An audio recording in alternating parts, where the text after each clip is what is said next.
hear me?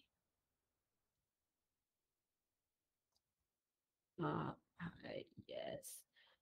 Okay, so today we have a newcomer, but I wasn't informed by my program leader, but it's okay. Uh, Wong, Wong, right? Your name? Yeah. Yes, if you don't mind, can you turn on your mic to introduce yourself?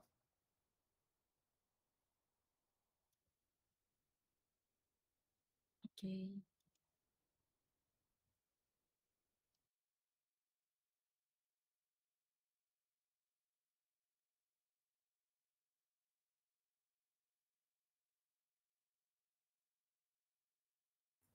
Uh, Hi, I'm Wong Hao, and yeah, I think that's it. Huh?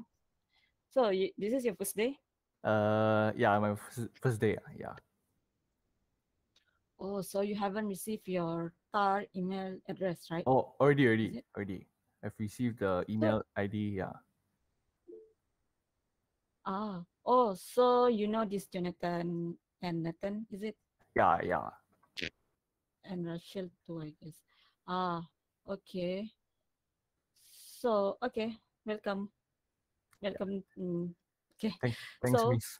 o- okay, so because last week we have a newcomer too, Jonathan and Nathan, but I haven't introduced myself.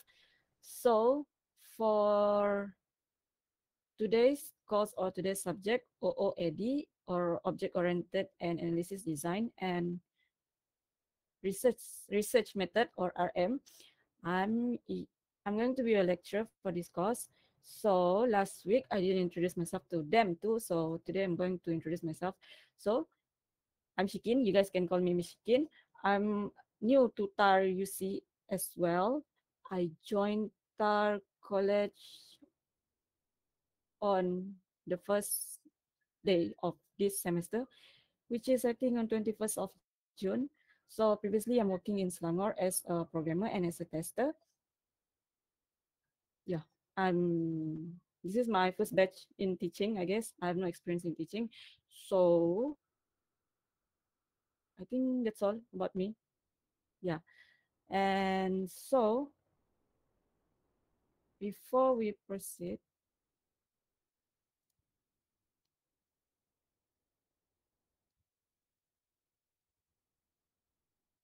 mm,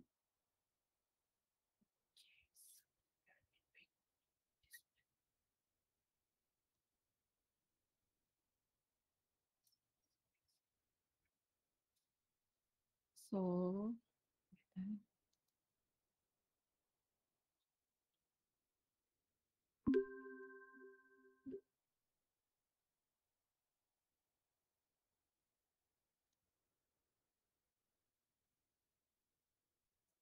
wait,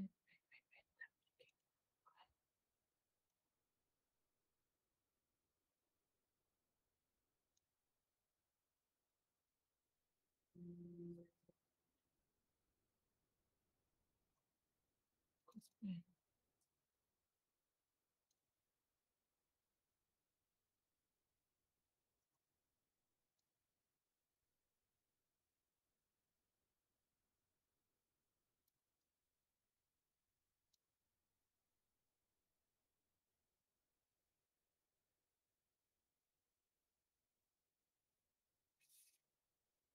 So I think today is already week 4. Is it? 1, 2, 3. Yeah, week 4. So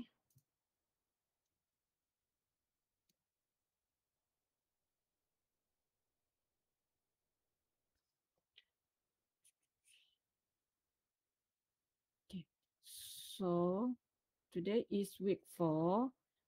For the newcomers, I think except for Wong, I haven't invited you to the classroom. But for the Jonathan and yeah, for Jonathan and Nathan, I think I already invite you, so you can download the material from the classroom. For Wong, maybe later after this class, I will invite you. So for this week, This week is week 4, right? So what we are going to cover this week for this or for today class is this part, chapter 3 and chapter 4, requirement capture and requirement analysis. So to the newcomers, so basically OOAD is a subject, or no, OOAD is an approach to design, or to OOAD is actually an approach to design or analysis any system or application or software. So basically for this course or for this subject, you will learn a lot of diagram. Yeah, you will learn a lot of diagram. So yeah, only it's not only, but what you need to understand for this course is you need to understand the concept or the type of diagram. So we will proceed with our lecture. So last week we stopped here on the use case diagram. I think this part. Okay. So we continue from where we stopped last week on use case diagram. So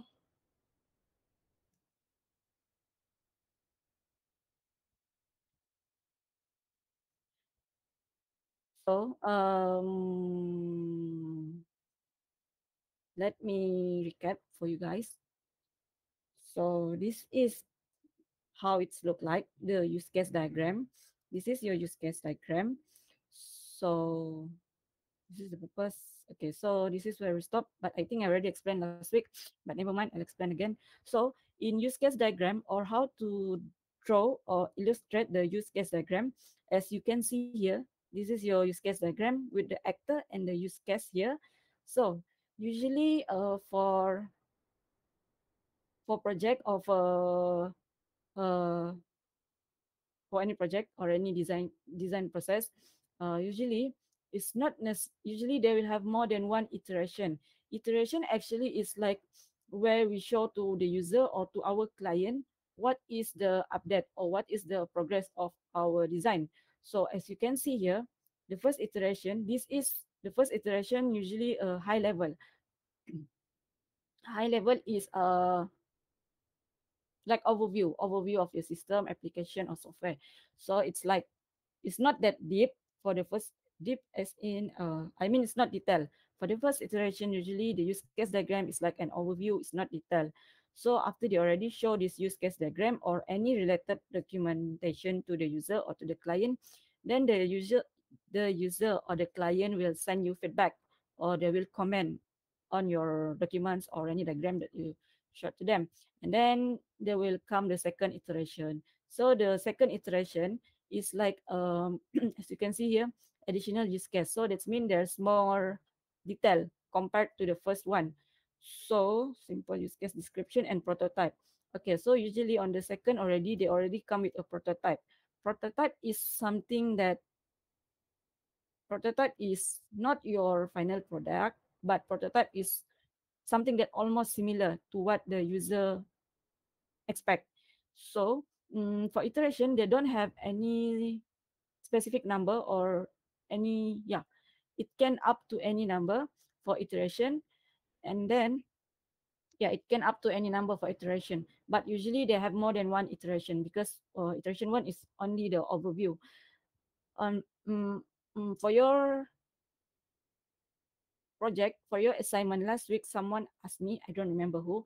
So how about your project? I mean, the number of iteration for your project, for your assignment, the number of iteration, um, because iteration can only or will usually occur when there are two sides. That's mean from us and the client or the user. So for your project, for your assignment, because you're the one who are going to design your system or your system application or software.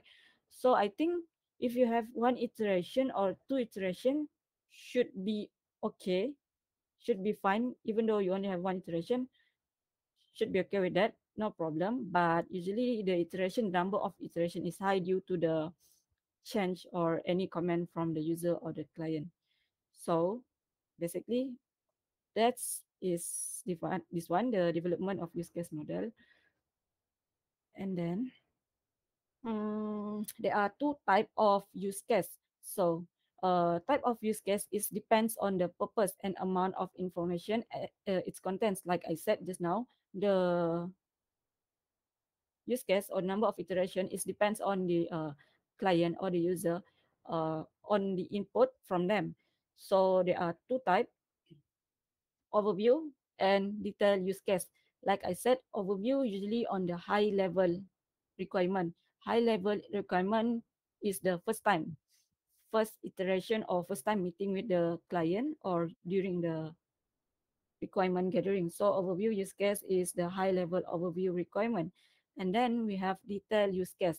Detailed use case is anything that you improve from the previous requirement gathering. So detailed use case is used to recommend all detailed information needed for the use case. So these are the type of use case which you need to know, but I think this is quite easy because there are only two, which is overview and the detail. Yeah, overview and detail. Usually the overview use case will only occur at the first time of the requirement gathering or requirement capture. And then you will go to the detail use case. Detail use case is the improvement or more detail compared to the first one. So that's that. And then, guys, wait, 1 minute.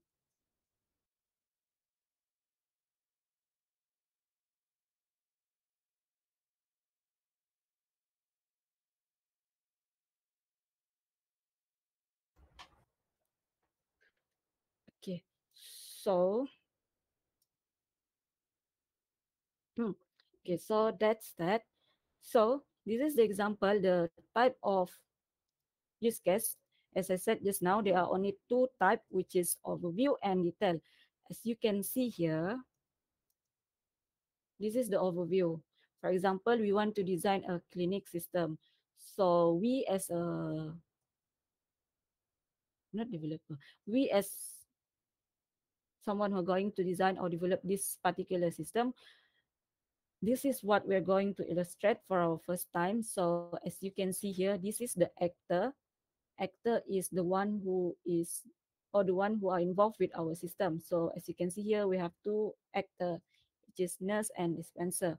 So here, what the nurse, or on the overview use case, what we can see, what the nurse can perform is maintain appointment, and then the dispenser can dispense medicine. So this is the overview.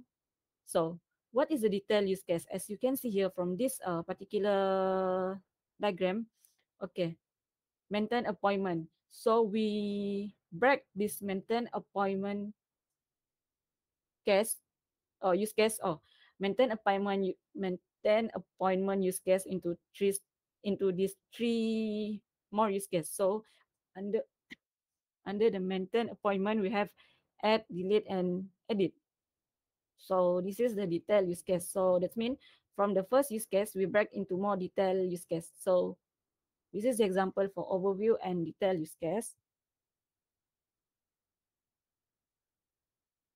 So this is the notation of use case diagram. So what's notation? Notation is actually a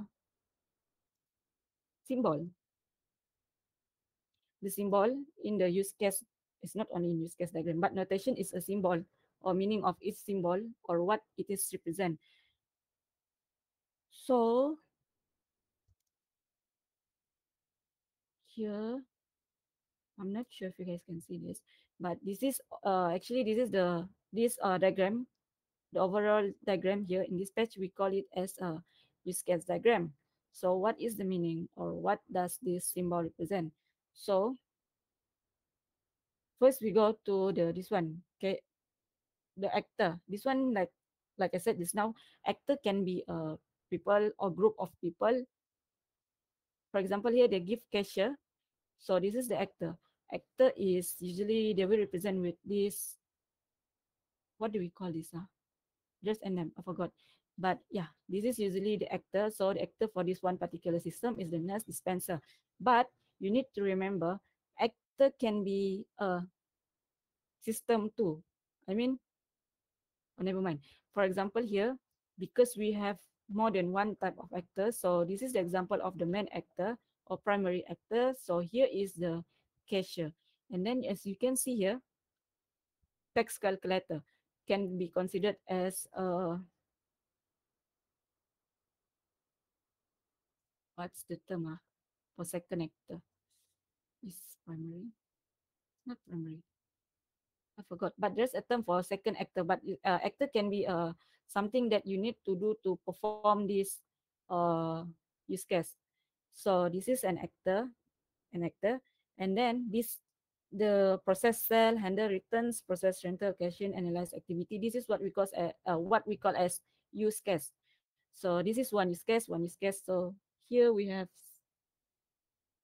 I'm not sure how many use case, but this is use case for this symbol. This is use case, use case, use case, use case, use case, use case. Yeah. So system boundary, this one, as you can see, there's a line here or where the use case is. This is what we call as system boundary. System boundary, that's mean anything inside this particular boundary is the use case for that one particular system. So actually, for use case, right, I think it's quite easy because not because I'm a lecturer, because I used to study this diagram. What I remember for use case is you just need to understand, for exam, because you have exam, right? For exam, I'm not sure how they are going to design your exam question, but since this is an online exam, that's mean online exam you can refer to anything, but I don't think it's going to be that easy. So for use case diagram, I think what's important for you to know is what is the use case in for that particular system, and then who are the actor that involved. Usually, maybe this is just explanation of the notation. Usually for the use case, right, it won't be complex. Usually it will be something like this. But this is just an example or explanation what's involved. So it's important for you guys to know or to understand what is the use case required for your system. You need to know, yeah, you need to know how to pull this use case from the situation given. Yeah, this is the one that I said just now. There are two type of actor, which is primary actor and supporting. Okay, so there are two type of actor, primary actor and the supporting actor. So primary actor has user goal fulfilled through using service of the system. So how do we know if the actor is the primary or the supporting actor?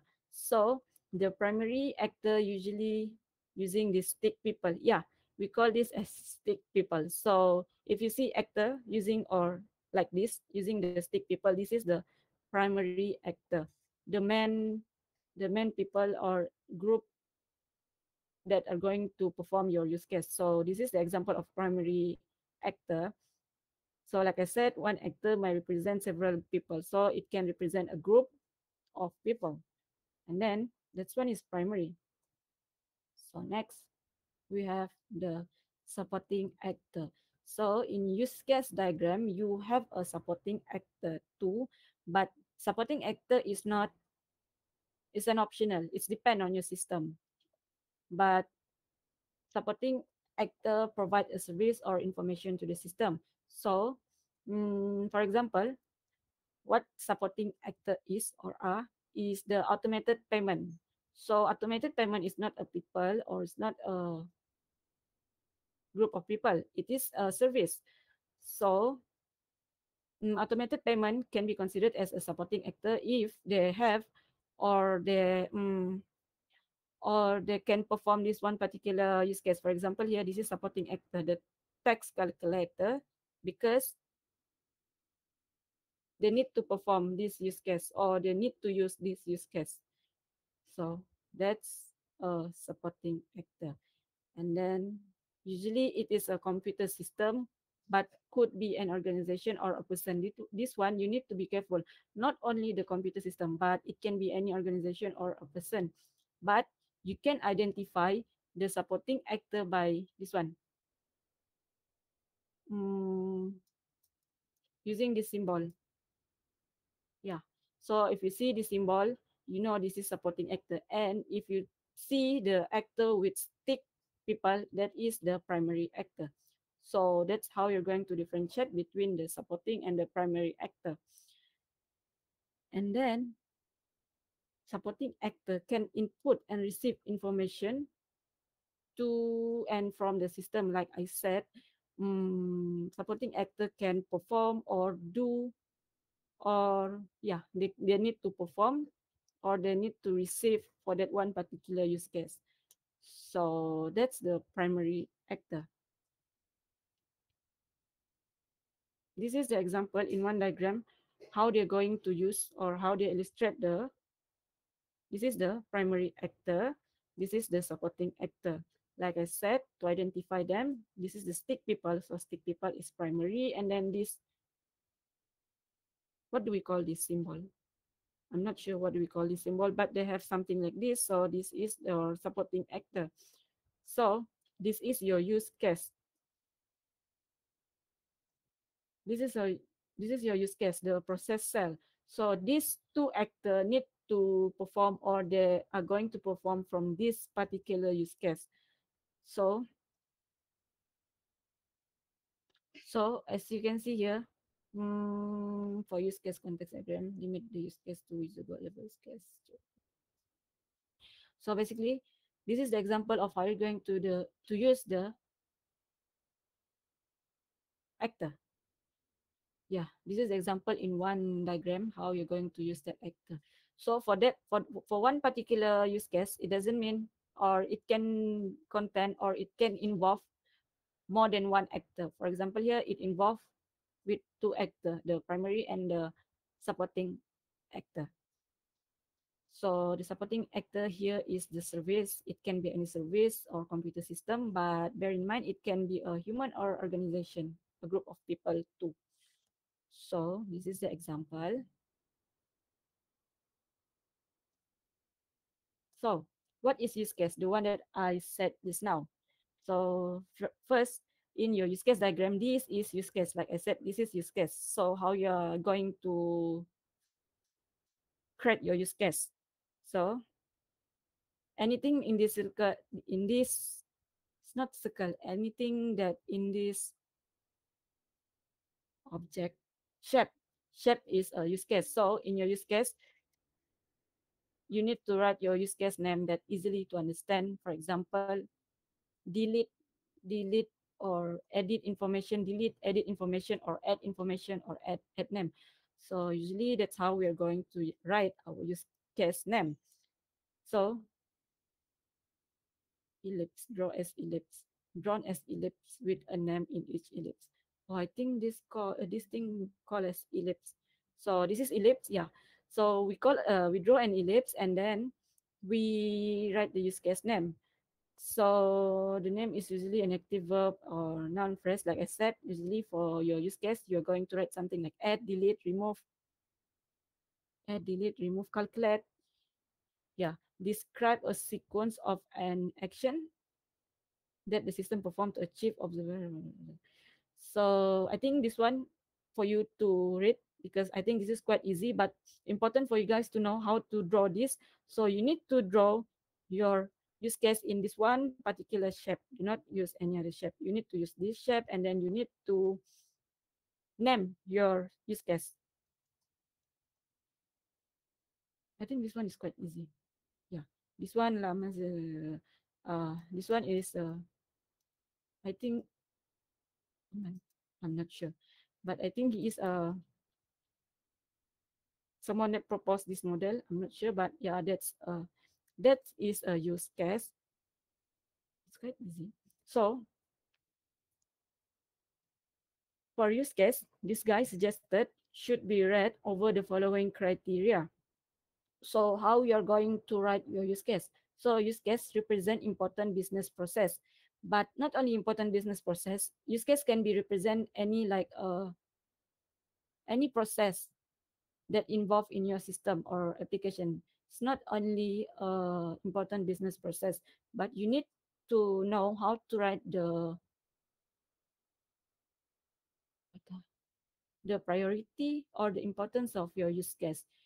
The most important one usually will be on the top, and then the sub process usually will be on the bottom one. Yeah, that's all. So the use case support revenue generation. Revenue generation, I'm not sure, but yeah, I'm not sure what's the revenue generation. I think that's not important. And then the use case result in cost reduction. So how the use case can result in cost reduction? Okay, use case is important because let's say we are designing a system for just now we have a clinic system if I'm not mistaken. Is it? Yeah.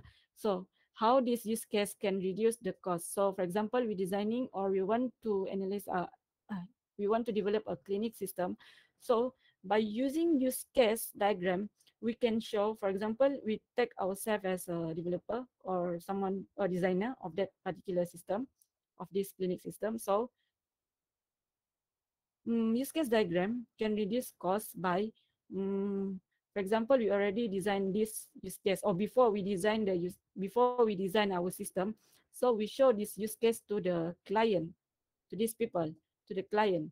So use case can reduce costs by reduce the unwanted function. For example, what if we don't have this use case diagram? So we just do or we just design or we just develop the the system without any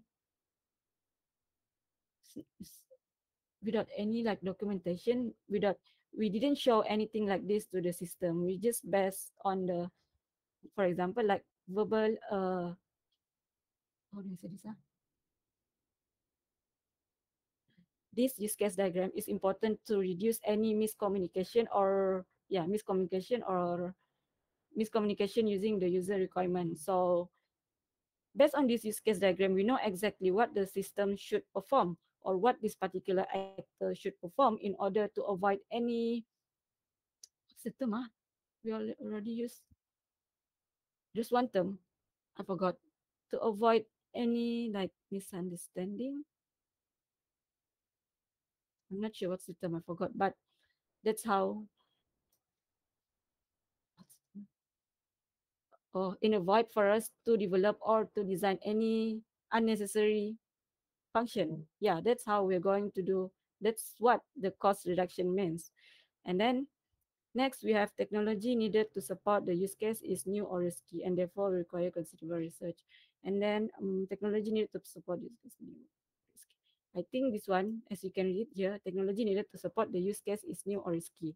So from your diagram, you can see for that one particular, uh, for example, in your use case diagram, we are going, there are one use case to calculate calculate bill. So using that calculate bill, if there's any technology or anything that needed to support the use case, maybe we can do any research or we can study further on that one particular use case. That's mean we won't waste our time later when we are going to develop. Uh, so that's mean later when we are going to develop that one particular use case, we doesn't need to we doesn't need to waste our time to do more research because we already know or we already aware what's needed for that one particular use case. So that's the notation of use case diagram. Okay, here we have a communication association. So what is the communication association? So communication association is the line actually. Communication association is actually the line that I think I need to give example. Wait, communication. I want to do something.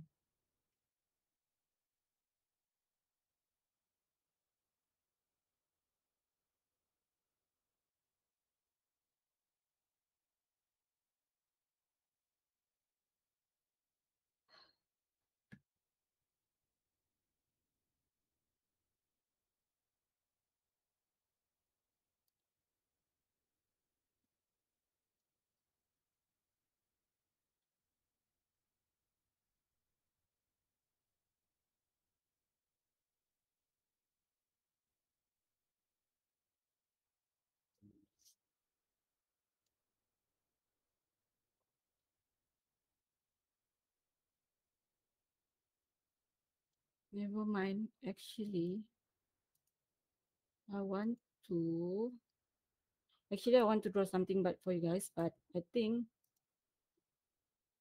here association line is this one, this part, this line. From an actor, it's either your primary or your supporting actor to your use case. So this is the association line. Association line can be used without error, can be used without error, or can draw without error.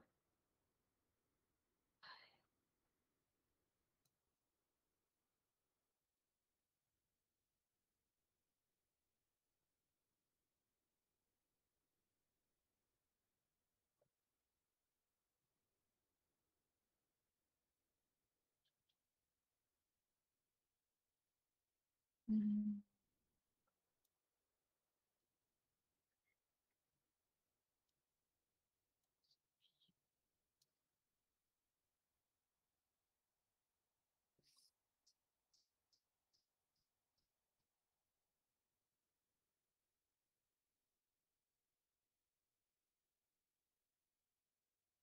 How to bring this?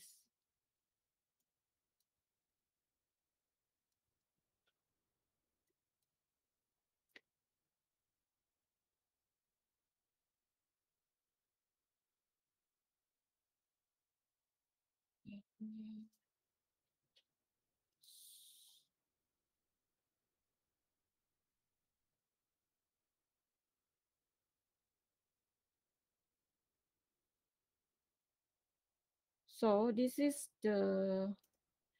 example of the association communication communication association.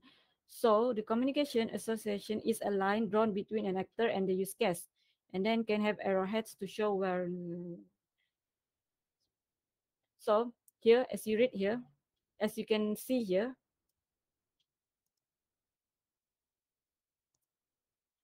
the communication association is to use or to represent the relation. How does this actor? It's not how does. What's the relation between? What is the communication between this actor and this use case? So this is the communication line. It can be drawn using the this one or just straight line.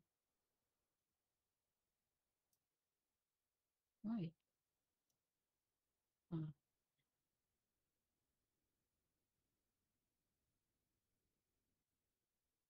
oh, that's communication error to represent the communication link between an instance of the use case and the instance of the actor. So basically, that's a notation diagram.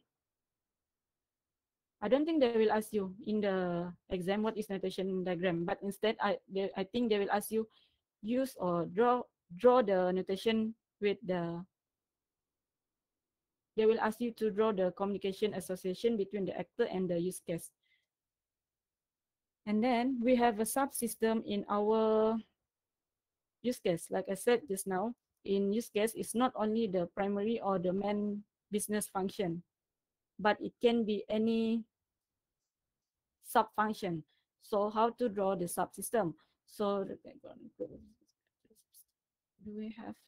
So subsystem is drawn as a rectangle around a group of use cases that belong to the same subsystem. In case tool is case is stand for something, but I forgot what is case stand for. Right. Case case tool. Oh, computer aided software engineering. So CASE is stand for computer aided software engineering tool that used to illustrate or diagram to use to illustrate any diagram. So use case for different subsystem are usually placed in separate use case diagram and rectangle is redundant. Like I said, for your use case, you can use or you can draw the use case or you can draw your subsystem, but usually it is in separate use case diagram. That means you have separate diagram with the main or the primary business function, and the rectangle is redundant. So that's the subsystem. But usually this is, I won't say this is rare, but there is use case for subsystem, but usually they will only focusing on the primary or the main function of your system of the use case. So next we have dependency. So next we have dependencies. So what is dependencies? Dependencies um, consists of two, which is extend and include relationship between use case. So later we'll see what is the extend and the include relationship between the use case. And then shown as stereotype dependency. Stereotype is written as text string in elements, extend and include. So for use case diagram, you have two relationship, which is extend and include. So this is how you're going to write your uh the relationship. Later we will see how to use this extend and include. Stereotypes are implementation. Okay. So here, as you can see, this is another example of your use case diagram. But here, as you can see, they have the include and extend. So first, let me expand this diagram. So this diagram, we have an actor here. The primary actor here is the campaign manager. So we have this manager that can perform these three use case. We have three use case here. First one is assign staff. Second, assign a new advert campaign, and then check campaign budget. So this is the three use case that this particular manager or actor can do. So from this one use case here, you can see they have another sub or second level of the use case. Okay, for use case or any diagram, how we want to know or how we want to know if it is the first level or second or third level. So for example here, this is considered as first level. This three use case is considered as first level, and then this one is the first level. This one is considered as second level, and then if they have another use case here, that one is considered as third, and so on. So we have two level of use case diagram here.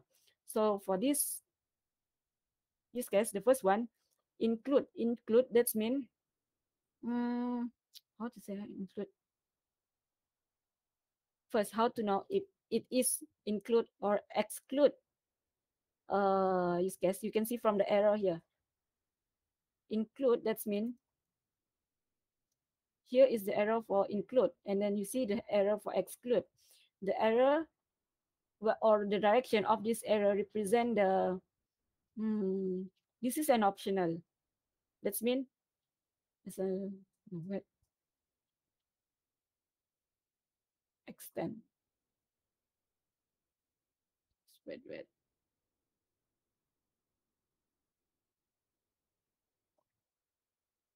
No, for include.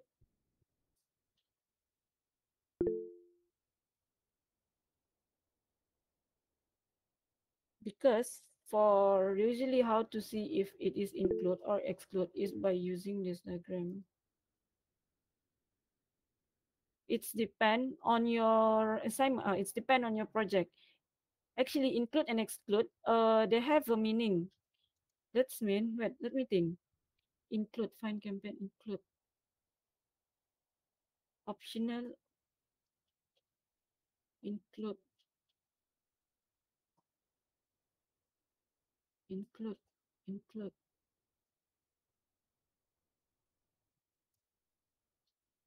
I think no, not I think. Include. I already assigned and then find campaign, check campaign, print campaign. Kita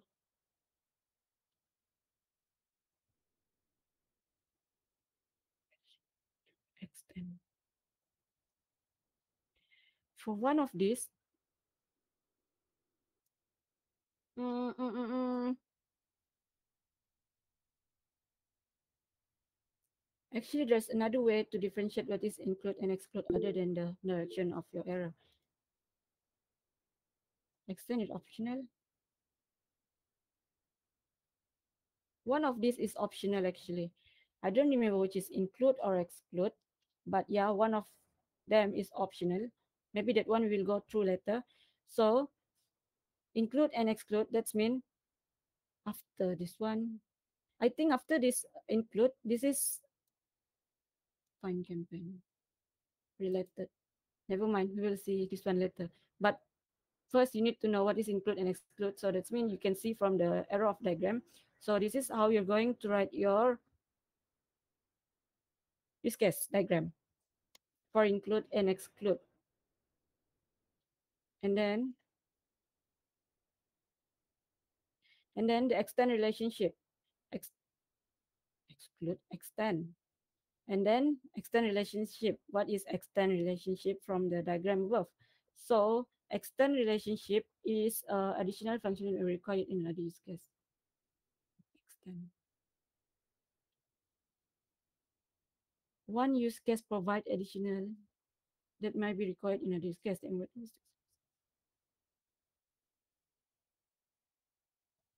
Optional. Ah, okay. So the extend is the optional behavior. Okay, let me explain this part. Okay, we have include and extend. So for include, this is the use case that will only, it's not only happen. This use case will only execute after we perform or after the actor perform this part. So this is the like the consequences from this use case. So for extend, this is an optional. That's mean this extend use case is not necessarily meaningful. That's mean as you can see here, after you already check the campaign budget, maybe you need or you want to print the campaign summary or print the campaign invoice. That's mean this particular this extend of use case is doesn't bring any,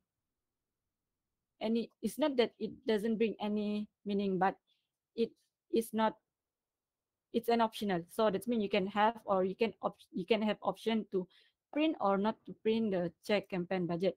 But for this include, that's mean after you already perform or the use case is done for this one, they will perform this one. So the difference is the include is a must, and then the extend is optional. Yeah, correct, Noel, it's an optional. I forgot already. So extend relationship. So how you're going to, or what is the notation of your extend relationship? So here, as usual, you have your actor, and this is your main use case for check campaign budget. So your actor or your manager want to check the campaign budget, but it's an optional for him to print out this summary.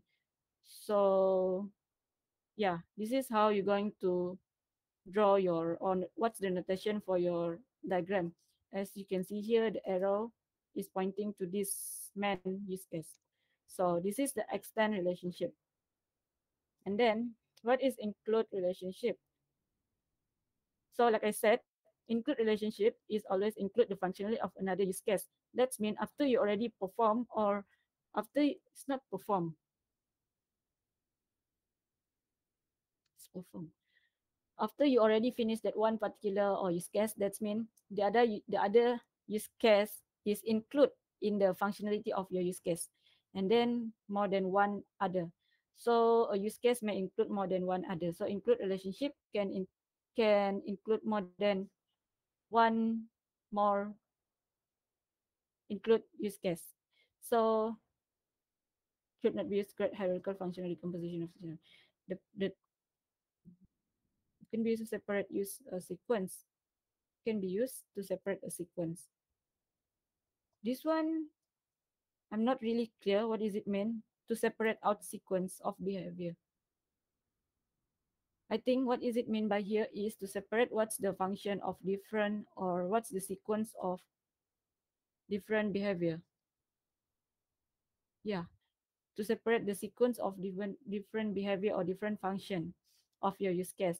And then for the include relationship, it shouldn't be used to create a hierarchical functional decomposition of the system.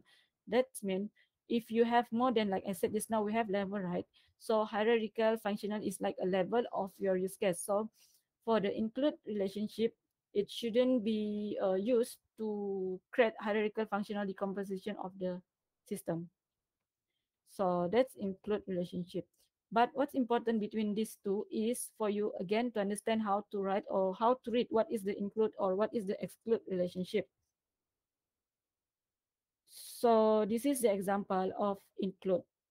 Include, like here you actor and then the manager want to assign a work on a campaign. So after he already assigned or after this one particular use case, he need to find this campaign for him.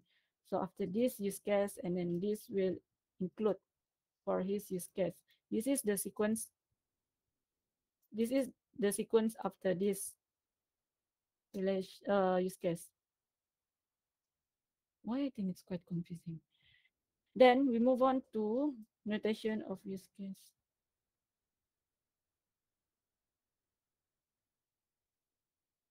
This one I think I already answered. This one is depends if you have any include or extend function.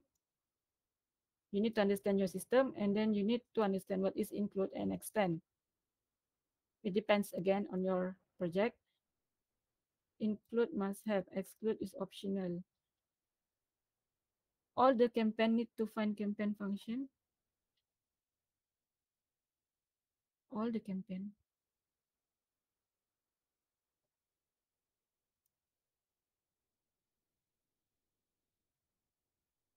All the campaign need to find campaign function. All the campaign. If this is include, then yes. But if it's exclude, then it's an optional. So extend is optional, yes.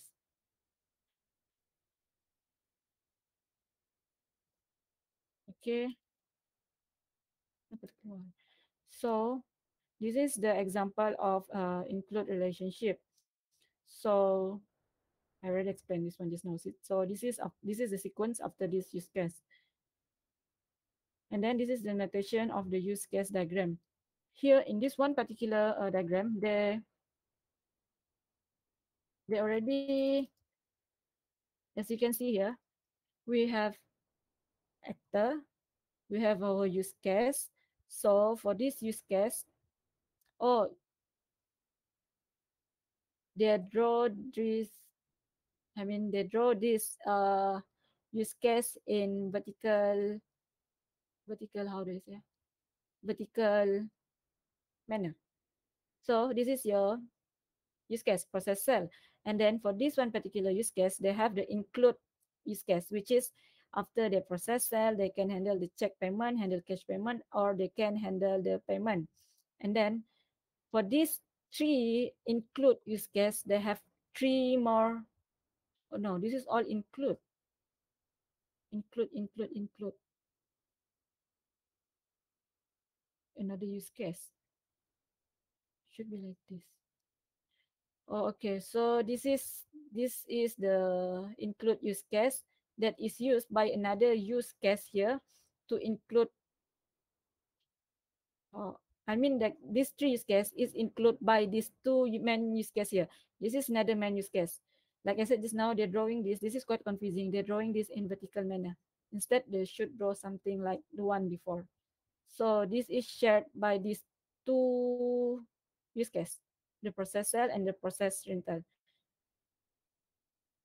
So this is the include part or the include use case. Here is the exclude one, that exclude extend, which is an optional. So process cell. This is their use case, which is process cell. So what they can do or it's optional for them is to extend payment if government a gift certificate. That's mean this is another like optional for them if the payment, if the customer present a gift card certificate. That's mean if they don't have the gift card certificate, so they won't have this use case. So this is an optional for them. So I think this is a clear example for you to see what is extend or what is include for your use case. And then we have here another example.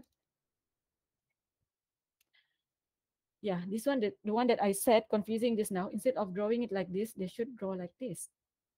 So they have two use case. So this is a good example. So we have deposit and withdraw cash.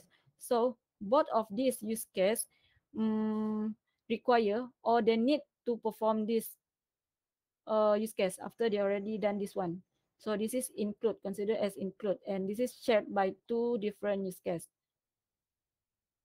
Okay, so this is include, and then extend. This is extend. Like I said, this is an optional. For example, here is you can read here. So it could be extended if you get home use cases. So for registration, right? If you this is a use case for registration. If they want to, for example, in your system, in your registration part, you want to get help on registration. So this is an optional for the user to get help or not to get help from the system. So this is optional. So that's extend. So this is the example or explanation from the previous page. So on the registration, the same one registration use case. If you, yeah, like I said, in any, for example, in a system, let's say you want to do the registration, but you need to get help on the registration. So the user, maybe the user or the system have a help link. So the user can click or press or request the help that's using that link. So it is considered as an optional. So that is considered as extend. As you can read here, registration user. So as you can read here, the get help on registration is optional or the use case in extension point. I think this is quite easy. So we move on. For exercise, this is your exercise. Guys, I think, no, it's not I think. It is important for you guys in our lecture. If we have exercise, it's important for you guys to do the exercise. For previous lecture, because that's right. Okay. Oh, okay. For previous chapter, chapter 1 and chapter 2, I already upload the, yeah, for previous chapter, chapter 1 and chapter 2, I already upload the answer for your exercise. So it's important for you guys to,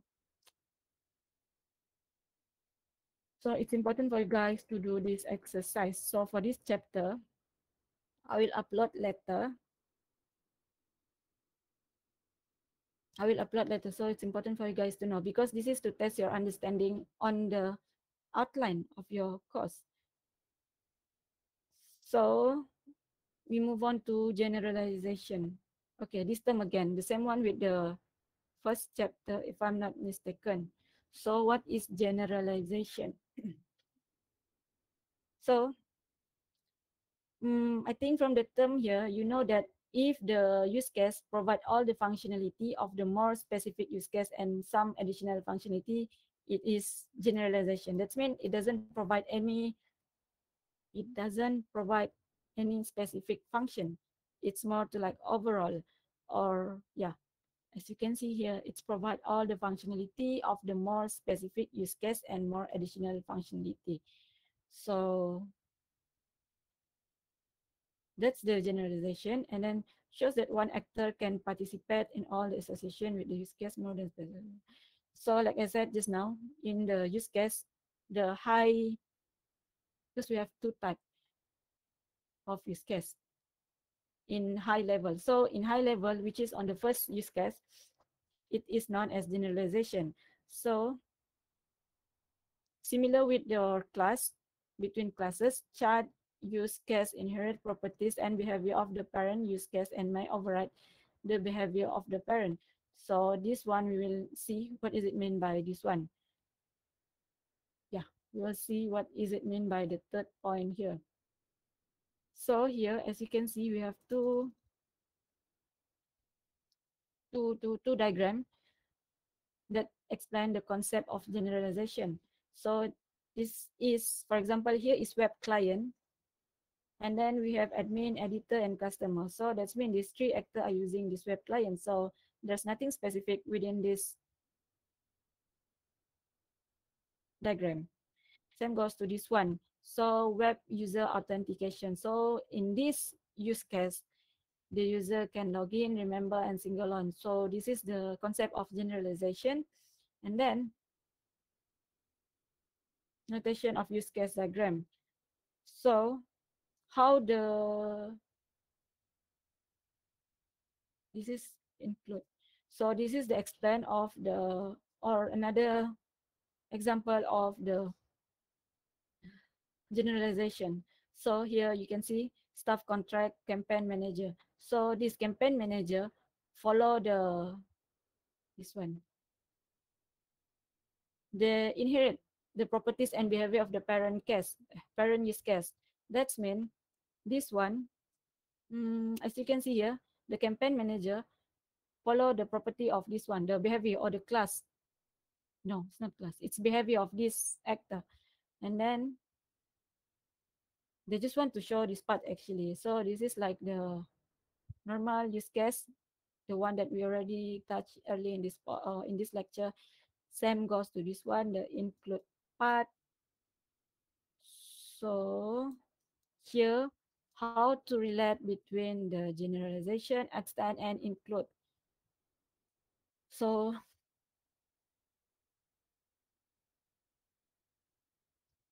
so how to or what's the relationship between these three that we already learned? Just now we touch on the generalization. Best use case could be abstract use case. So abstract is like same with research method. Abstract is overview or yeah, at state here, incomplete use case. That's mean for this one, for generalization, it can be either complete or incomplete use case. But usually on abstract, it will be incomplete one because it's only on general part. So extend. Hmm, wait. Specialized use case is required if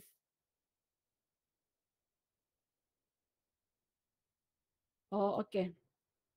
So like I said just now, best case is usually is not the specific one or it's only on the overview or general part. So specialized use case is required. So for if you use best use case, so specialized use case is required if best use is best use case is abstract. That's mean if you use abstract for your use case, that means you need another use case which is specialized use case. But if you already use a complete or you already specialize your use case, you doesn't need this. Yeah, you only need that one. So that's mean how to explain. If you use this abstract as use case, then you need to specialize your use case. Yeah, that part. And then extend. Best use case is complete by itself, defined independently. So for these three, right, I think it's more to explanation. But if you read it one time, it's quite confusing because uh, this is not the relationship actually, but it's more to yeah, it's relationship because it's like a concept generalization, extend, and include. But I think uh, this one, you guys, I think it's how to.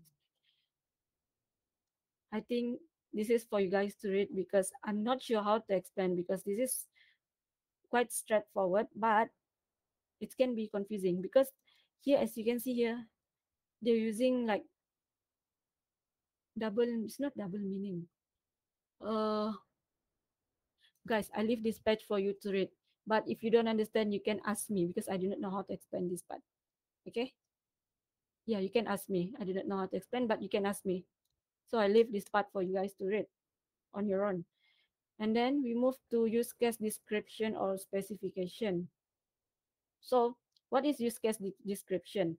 Use case description is actually after you already draw your do we have after you already draw your use case diagram. Use case description is something like this. Yeah, this is use case description. This is a simple explanation of use case description.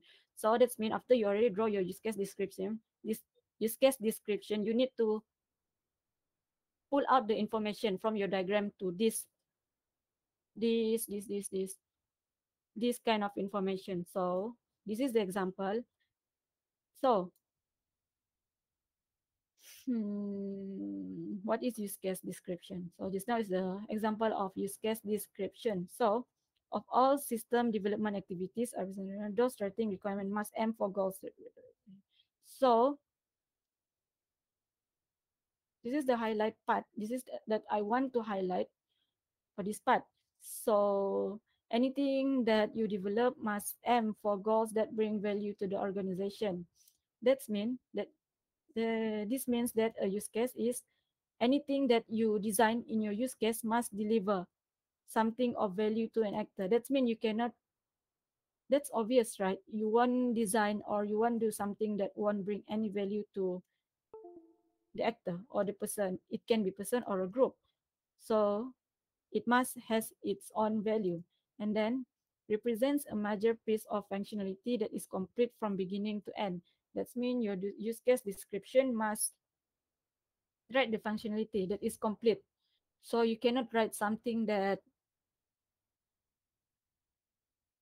is incomplete or something like not clear. And then represent the goal of interaction between an actor of the system. So use case description. This one is the same with the first one. There must be a goal or there must be a value. So every use case has its own value. So that's an explanation. So if all so use case we just see these 3 points. So record a set of path. That means the scenario that attack an actor from. Okay, here on the first point here on the first point here, the here on the first point here, trigger event. I think it's not trigger event. We usually call this event as event trigger. I'm not sure why they use, but in the business industry, we call it as event trigger. Event trigger is something that need to happen that or need to occur before the main function. It's like the precondition of your function. Yeah, that's event trigger. So record as a fast synthetic and after from activity. So that's mean from the earlier of your process or the event trigger or any preconditional to the final goal or your final aim. So you need to write a clear scenario on that one. That's mean from A to Z, you need to write a clear path of record for one particular scenario. And then record a same that reverse the event to the ball, but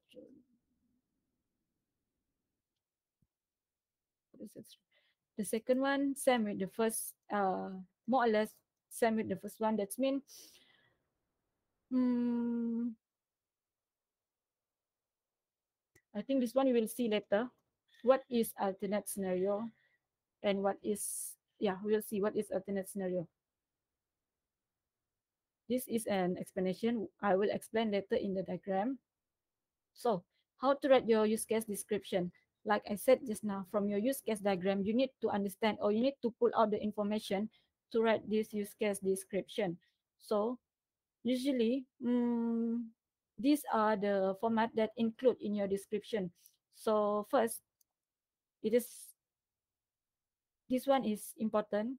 The name of your use case. For example, name of your use case is from your use case diagram. You have one use case. For example, delete delete name or view name. So that's the name of your use case description. No, yeah, use case description. you can just pull out from the use case symbol, the name, and then brief description. So brief description is like what is the function of your use case diagram. For example, here add name. So what is the description for this one particular use name? So maybe I can write something like to add the name of the account holder of the product. So that's the brief description. Actor is whoever involved with this one particular use case. So add name, for example, here admin. So this is the actor that involved with your system. Preconditions. Preconditions is like the I said just now, event trigger. Event trigger is I think the new term for you guys, but event trigger or the preconditions is something that need to occur or happen before this add name, before this actor perform this add name use case. Maybe there are some precondition situation or precondition function that they need to perform, but the precondition is usually pre and post conditional is optional. Yeah, so precondition is optional. Things that must be true before the use case can take place. It's like an event trigger. And then main flow, what does the actor do to create deliverables and how so main flow is like from, like I said just now, main flow is from A to Z. That's mean from the preconditions until your success flow. That's mean you need to write the flow of your process or the flow of your use case. That is the main flow. So subflow is anything that option. Subflow is optional because not every use case has a subflow. It depends on the flow of your product. Yeah. And then alternative flow. Alternative flow or alternative success is other than the main flow. For example, you want to achieve something. For example, here, okay. For example, here, the main flow is for the actor to add the name of the account holder. So the alternative way is other than this actor who can add the name of the account holder, what or who can be done to do the same function. So from the terms here, you can know this is another way to achieve. Another way to achieve.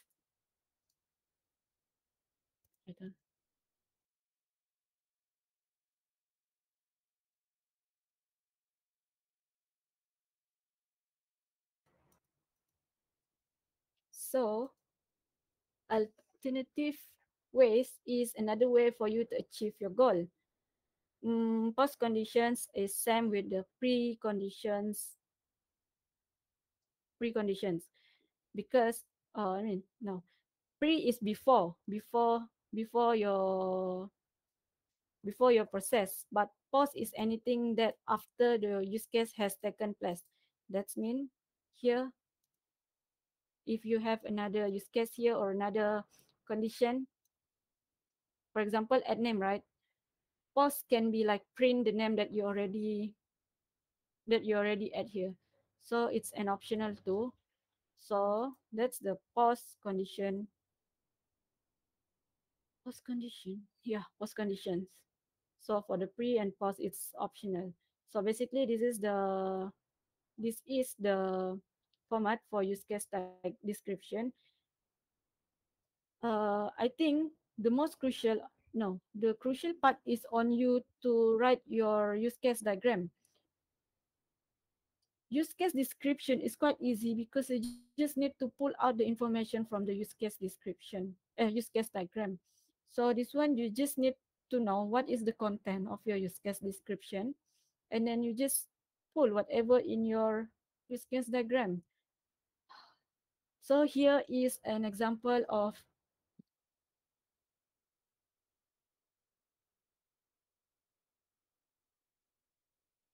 use case description. I think we can skip this part. You can skip this part because why I say so? Because I think primary actor as before. Okay, we can skip this part.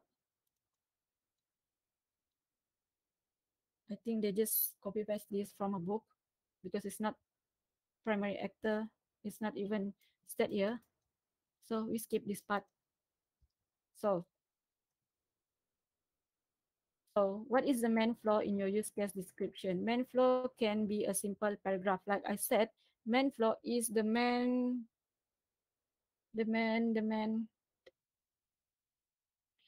flaw is the main or main flaw is main flaw in your use case description or use case diagram is the goal or the main function how you can achieve your goal.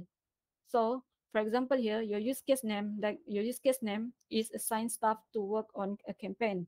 So this is the explanation or the main flaw of your use case. So you write something, this is like a short description of your use case.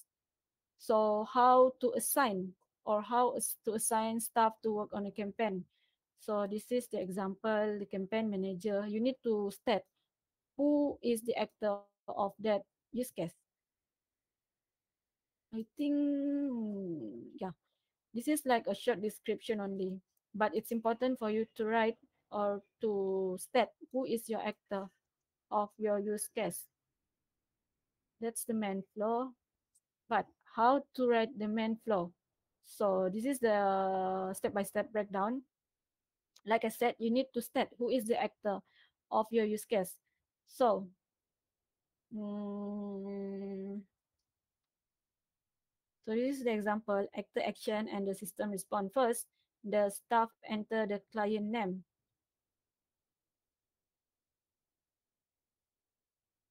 So here, you need to see first, the staff enter the client name, and then the system responds.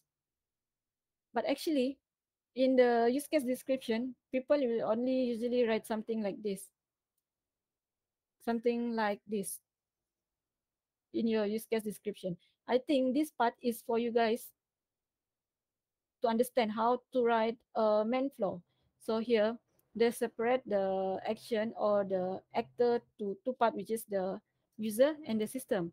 So they state here, how, first the system need to enter the client name, and then this is a, I think this is just a flow or process, which I think you guys can easily understand because here you can see the actor action, what the actor need to perform first, and how does the system respond.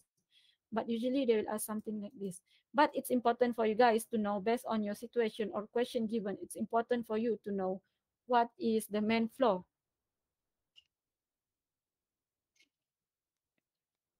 Yeah, it's important for you guys to know. So here I think you guys can read because it's quite straightforward. So this is the example, like I said just now, usually people will ask something like this on the main flow. So this is example. So your use case name is ordered configured computer. This is the brief description of your use case.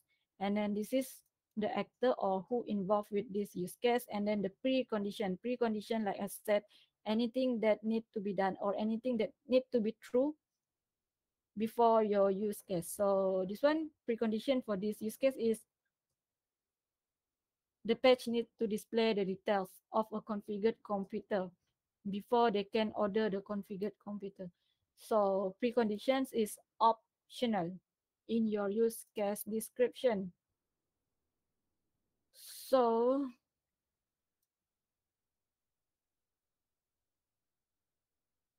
yeah, so this is optional. So main flow, guys, can we have 5 minute break before we continue at 11:25? Can we?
Hi guys.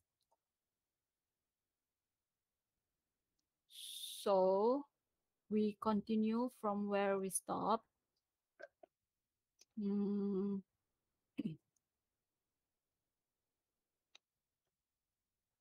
so like I said, usually this is how you're going to write your use case description. So this is where we stop.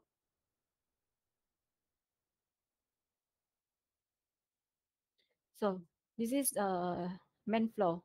Main flow is important for your use case description because you need to write, like I said, you need to write from A to Z. That's the term that I use for myself, from A to Z. That's mean from the preconditional until the post-conditional if you have in your process. So first, mm, this is they break into two different actor. So the first one is when the customer decide to order the conveyor. So this is the actor action. So that's mean after the actor perform this action, how does the system respond? So the system will respond like this. So this is the same like just now, but you need to write if they ask you on the main flows of the if they ask you to write what is the main flows of your use case description, you need to write step by step of process. It's different with the brief description. Brief description it's only telling the or it's just some short paragraph. But for main flows, you need to write something like this. If they ask you to write what's the main flow, you need to be very specific in the action for in your use case diagram. So this is the main flows. That's mean after this actor perform, this actor will respond. So it's like a step by step process. Okay, and then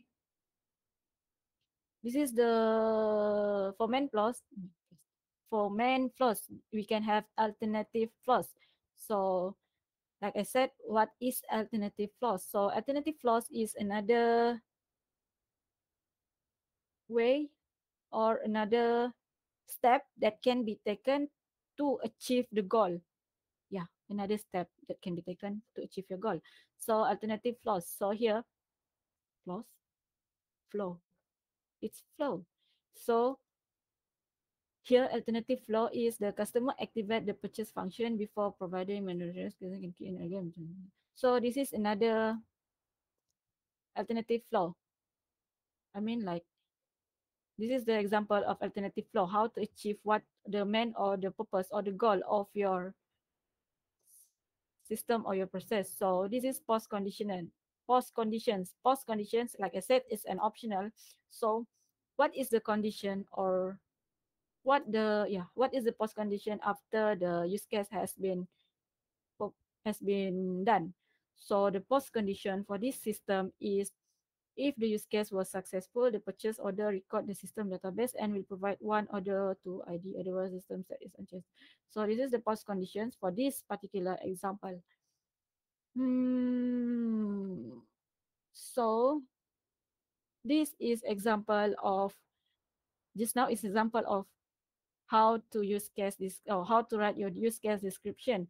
So usually for use case description, this is the main thing that you need to have in your description. So you're not so the first one is your name of use case, brief description, actor, precondition, actor, system response. This is the main flow of your use case description, alternative flow, and post condition.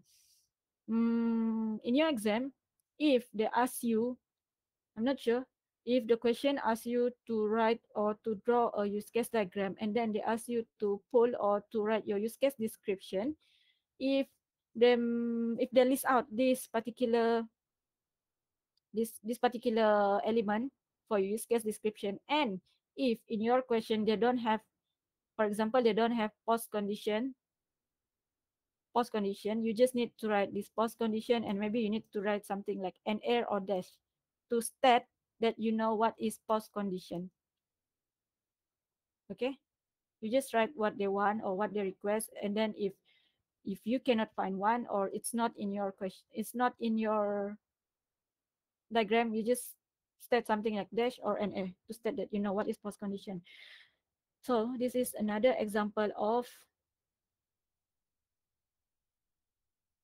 use case description. So again, the name of use case, your brief description of your use case, actor of use case. Actually,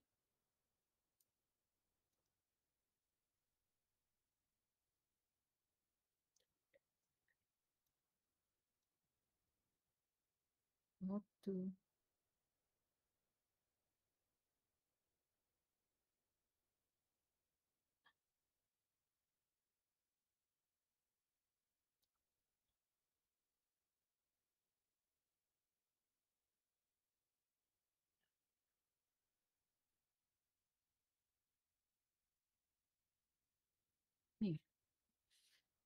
Uh,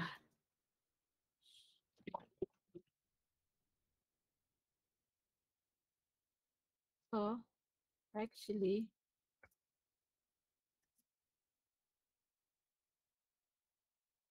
uh,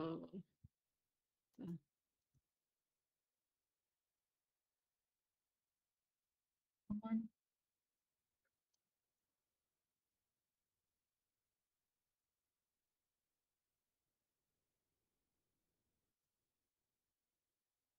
So actually, use case description or this part is actually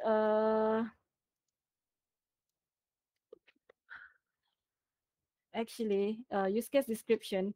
This part, this part use case description is a part of this one. That's mean if they ask you to write a use case description from this use case, because you can have use case, right?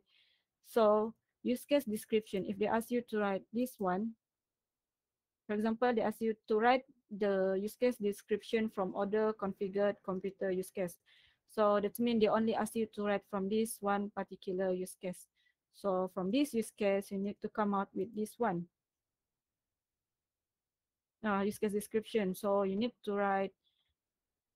So you need to know how to write and to read the use case description. So this is example, but how to familiarize yourself is, for me, I just need to know. For me, last time what I did, I just need to know what is the element on the use case description, because uh use case use case can be different. Yeah, use case is different. But yeah, you just need to know how to read and what is the element in your use case description. But like I said just now, also it's crucial for you to come out with the use case diagram.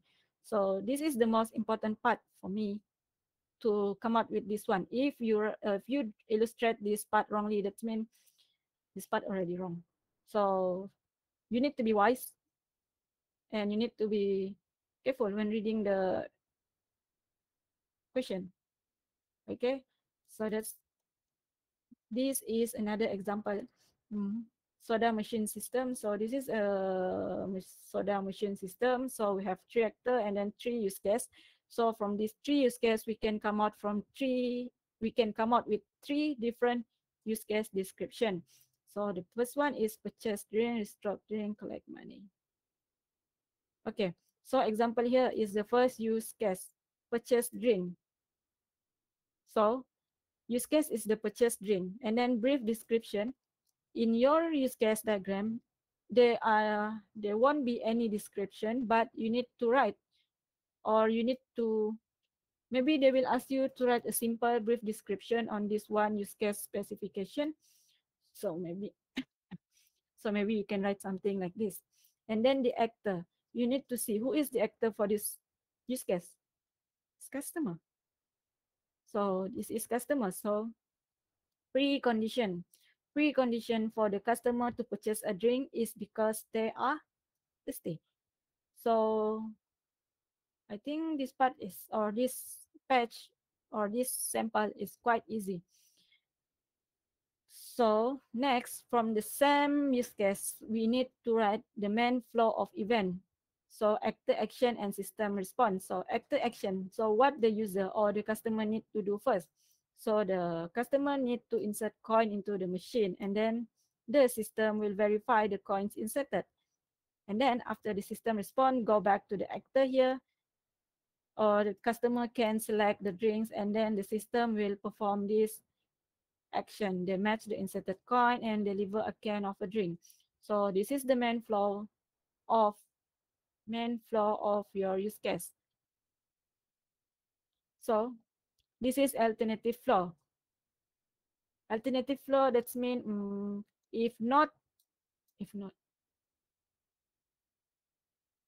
if if not the, if not, yeah, if not that function, alternative flow, if if not, I mean, when you're writing programming, there's function known as if else function, right? So alternative flows can be described or can be explained something like if else function. That's mean if this function is not execute, what is the alternative flow to achieve what they want to achieve? I mean, to achieve what's the goal of the use case. So if not, it's not if not. It's like if else function. I do not know how to explain. That means here, mm, if the selected drink, that's mean if the customer of or the user select the drink, but the drink doesn't have enough stock, then the system present message sold out. So this is basically the alternative flow to achieve the goal for the user to buy. But what if the system or the drink doesn't have enough stock? So they will display or return this message, and then the system. So this is how you write your alternative flow. And then other scenario. This is another alternative message that can display, or that, yeah, other alternative message that can display. Other alternative message that can be displayed if other than this one. So this is the alternative flow. Usually on alternative flow is not as long as the main flow, because the main flow is the, yeah, the main flow is the main, and then alternative is like the if not function, if else function. And then here is another scenario. If amount of payment given is more than price of a drink, system deliver the selected drinks and refund the extra charge. So in your alternative flow, it can contain more than one flow. That means it can be any of, you can, from example, from the example given, what will happen if other things happen other than the main flow. So that is the alternative flow. That's what we call as an alternative flow. So the post condition, the customer. So this is the example of alternative flow. So here is another example of your use case description. So here is the name, brief description, actor, pre-actor, main flow. Here is your alternative flow. So for example, here you have 3 alternative flow. That's mean alternative flow to achieve your main goal. But what if you cannot achieve your main goal? So what is your step?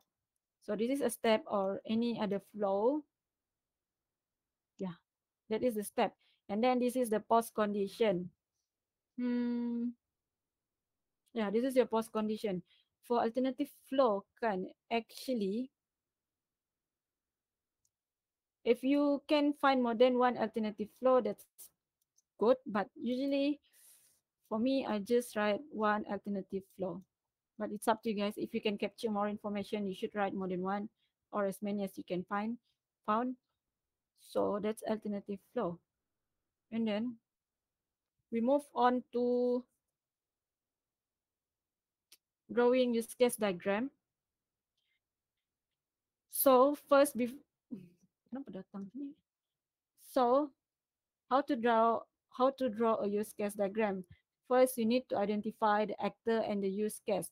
For each of the use case, usually for the main function or the main use case, we need to have one one actor, at least one actor, because if not, who is going to use or who is going to perform the use case? So at least one actor. So we need to identify who is the actor and what is the use case, and then prioritize the use case. Like I said, usually the main use case will be on the top one, and then the sub use case will be maybe separate or on the bottom one. So develop each use case starting with the priority one. Same with the second point, writing a description for each, add structure to, okay. This one is add structure to the use case model, generalization, include and extend relationship.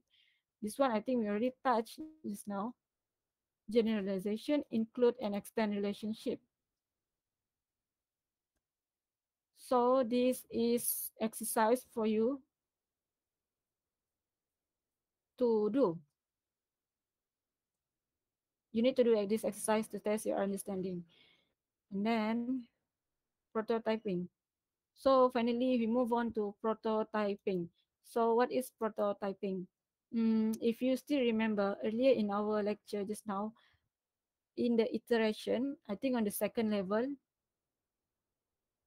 we should come out with a prototyping. So what is prototyping? Hmm. So let me extend. Okay, for prototyping in business, process, prototyping is actually something that you come out after your requirement gathering. So prototyping is something that almost look like or something that what the user expected or what is the final product of the user expected. But prototyping is not the final product. Prototyping can still undergo any additional requirement, any changement to the prototyping. So prototyping is something that you show to the user or to the client for them to comment on. So that's basically prototyping. I think you guys know what is prototyping. So use case modeling can be supported with prototyping. So you can come out with a prototyping based on your use case modeling. And then working model. Yeah, prototyping should be a working model. If you're designing a if you're designing a banking system, you need to come out with a prototyping based on your use case modeling. So prototyping is like only the front end of your system. That means prototyping doesn't involve your database, that still doesn't connect with your database. So prototyping is like front end or how the system should look like. So it should be a working model, but it's not a completely working model. That's prototyping. Yeah, like I said, usually a program with limited functionality to test out some aspect of how the system will work. So yeah, prototyping is a working model, but it's not the completely working model. It's not your final product. Elicit requirement, but I'm not sure what is elicit requirement can use to test out system regulation based on the. So prototype is important to test the non-functional requirement because because the prototype can be used to test out the system architecture. This is important to test out the non-functional requirement. If you guys still remember, non-functional requirement is the environment, or because functional, we have three type if of requirement. Last week, the functional requirement, non-functional requirement, and there's one more requirement. I don't remember. But the functional requirement is what the system should do or what the system should perform. What is the expected function of your system? Non-functional is like your requirement. No, it's like the environment of your requirement. It's like your server. What else? Server, and then yeah, server is the only thing I can remember. I can remember for now. So prototype is important for you to test the non-functional requirement, and then using language other than the one that system will develop in.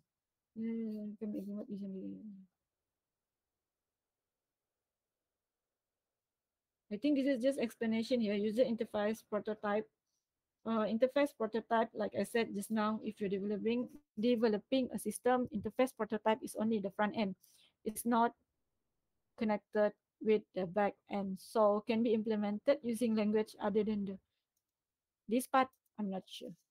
But what's important for you guys to know what is prototyping. So prototype can be built using the VS, PowerPoint, HTML, and processor. What processor? What processor? I'm not sure what is word processor. But usually for system, what we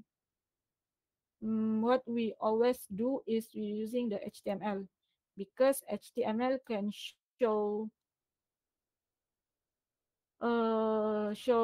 almost similar with the functioning one.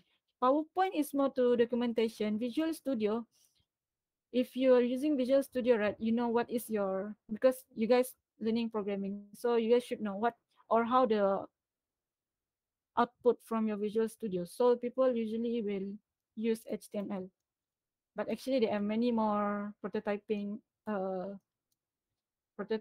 tools that you can use.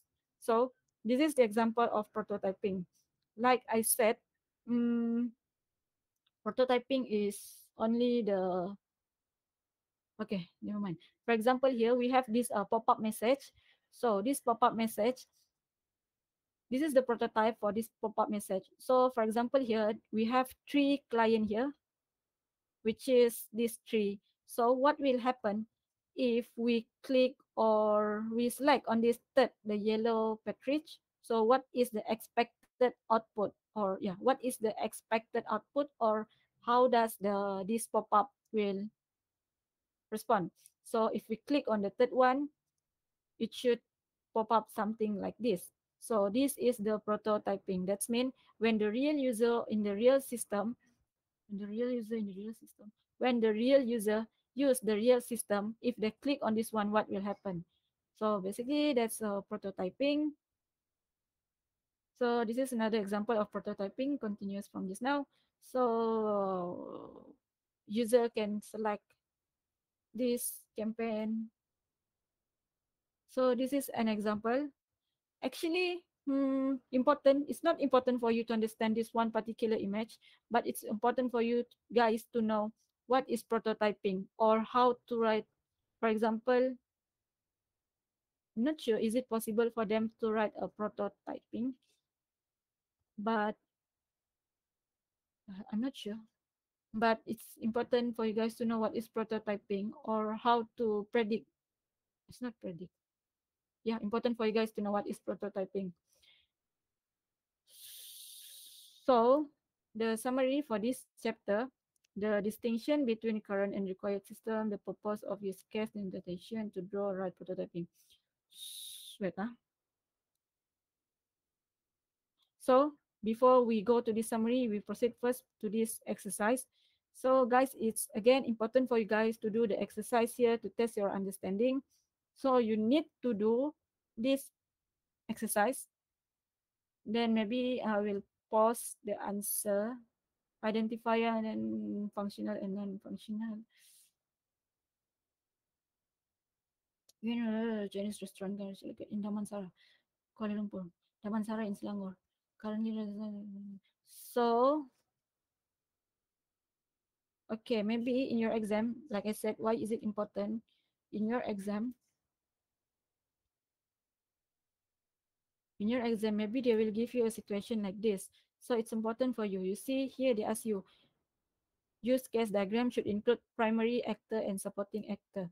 That's why I said it's important for you guys to know or to capture what is the details or requirement from the question. So you need to identify primary actor.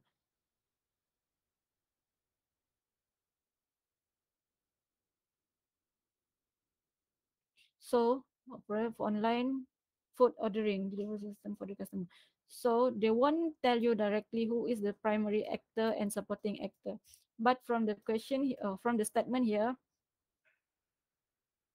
you can capture that the primary actor is the customer and supporting actor can be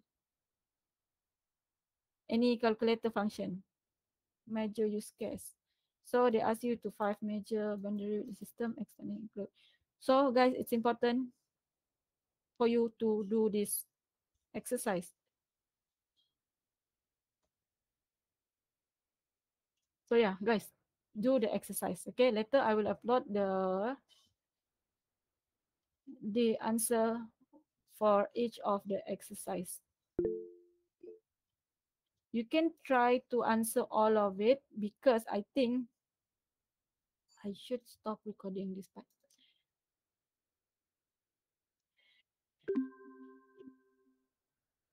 Okay, guys, actually, let me share with you something because I'm a student too. So usually how I study is for each of the chapter, as you can see here, there are 76 pages, right? So um, mm, mm, mm, mm, for me, for me personally, how I study or how I tackle any subject or any course that I enroll is I will go back to this exercise. It's not I will go back. For any exercise, I will do because that's how I test my understanding on what I've learned. Yeah, that's how I test my understanding on what I've learned because even though we have for example here, even though we have 76 pages here, right? It's not all the pages is important. But usually on the summary part, they will conclude, it's not on the summary part, on the exercise here, they will conclude what is the overall or what you already covered in your chapter. So that's one way for me to cover all the chapter. For example, here, primary actor and supporting actor. So for example, here, they ask us to draw use case diagram, right? So just try to draw this. If you don't understand or you do not know what is the answer, I will pause here. The answer I will pause so you can refer to my answer later. This one is for the previous exercise. So as a student, even though sometimes we don't feel like we want to study for that one particular subject, be wise, be smart, tackle whatever you think that you can do. So just, I won't say that you don't need to read the lecture note, but you need to read the lecture note. But for you to master it in a short time, just do the exercise. Okay? Yeah, I think that's all. Any question you guys want to ask? Which class? No, which class? Because for, I think I haven't update. Yeah, I know. I haven't update. I will update maybe today. You check by the end of, for OOAD, right? Because we have class on Wednesday. So for OOAD, you check your attendance by the end of Wednesday. But for research method, you check your attendance by the end of this Friday. I will update. But for the newcomer, do you guys already have your, he left after he asked. So for the newcomer, who who intranet, yeah, check your attendance. Okay. For the newcomer, do you already have your group for this subject?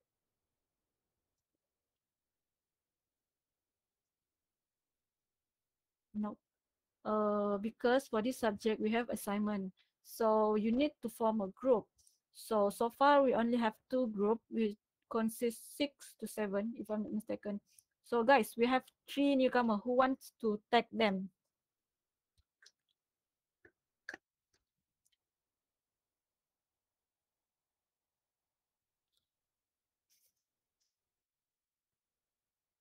Hmm, Uh, for OOAD. 3, 4, 5. Good job. Wait. For Noel group, you have 5, right? 5, 3, 4, 5, 6. 6. So for Noel group, Noel, are you there?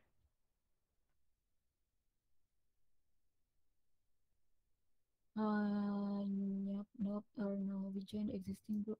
Yeah, because you have F5.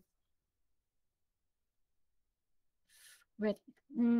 Regarding the group, I will come back to you guys later. Maybe today. I will see how, because never mind lah. Later I will announce if I have anything in the group, in our WhatsApp group. Okay. So I think that's all for today. We can dismiss. Anything else, guys, you want to ask? Hmm? So I take it as no, so we can dismiss now. Thank you, guys.